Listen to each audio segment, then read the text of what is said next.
आपको भी बोलना पड़ेगा, याद रखिएगा इस बात को। सबकी बारी आएगी, इस बात को याद रखिएगा। अरे हमारे लिए क्या है, जब तक जेल में चना रहेगा, आना जाना लगा रहेगा, हमको कोई दिक्कत नहीं है। लेकिन बारी सबकी आएगी, इस बात को याद रखिएगा। कहे थे ना मोदी जी कि हर साल 2 करोड़ रोजगार देंगे, बोले थे कि नहीं बोले थे? अरे बोलिए ना, आप कांग्रेस के कार्यकर्ता हैं, भाजपा के थोड़ी हैं कि डर जाएंगे, बोलिए। बोले थे ना, बोले थे ना कि महंगाई कम होगी, बोले थे ना खाते में 15 लाख रुपया आएगा, बोले थे ना अच्छा दिन आएगा। आया क्या? मोदी जी के स्टाइल में पूछूं क्या, आया क्या?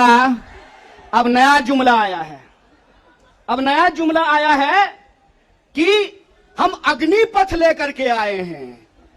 एक भाजपा का नेता ईमानदार है, कैलाश विजयवर्गीय को धन्यवाद देना चाहिए। कम से कम उसने इस देश के नौजवानों की शंका दूर कर दी।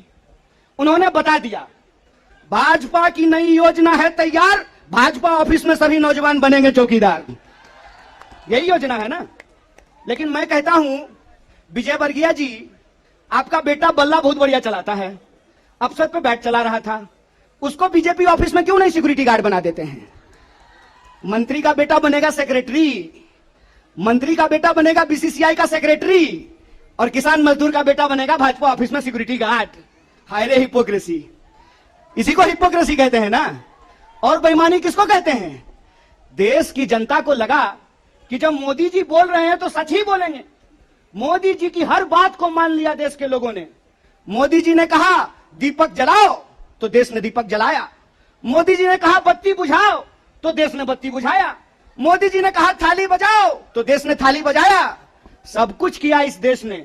लेकिन देश अब तक इंतजार कर रहा है कि मोदी जी जो हमको कहे थे उसमें से एक भी चीज पूरा नहीं किए हैं।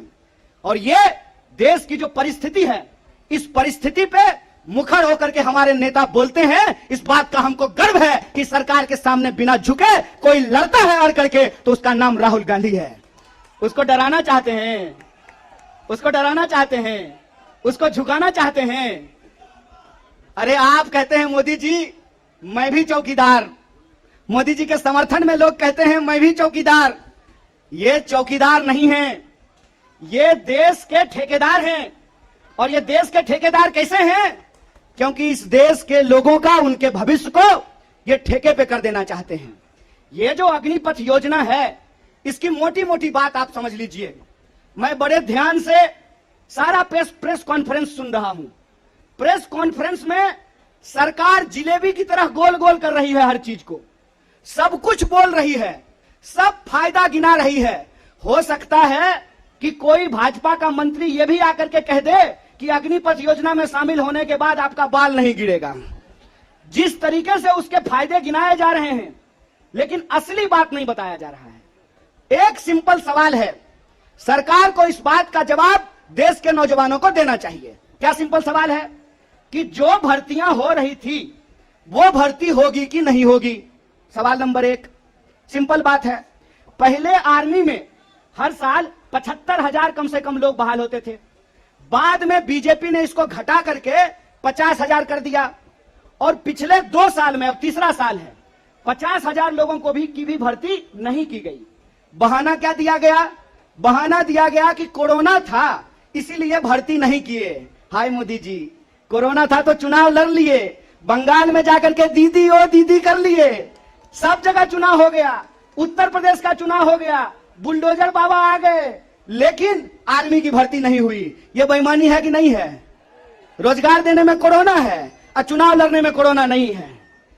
और अगर आप बैकलॉग को देखेंगे, 50,000 को अगर मान लें तब भी 1.5 लाख बहाली होनी चाहिए थी। 1.5 लाख ये बहाली नहीं कर रहे हैं। 1.5 लाख बहाली ये करेंगे कि नहीं करेंगे इसको ये नहीं बता रहे हैं। ऊपर से ये एक नया योजना लेकर के आ गए हैं। तो एक ना छोटा सा कहानी हमको याद आ रहा है। बच्चा बहुत जोर जोर से रो रहा था, कहा मम्मी दूध पिला दो, दूध पिला दो। मम्मी उसको उठा करके अलमीरा पे बिठा दी।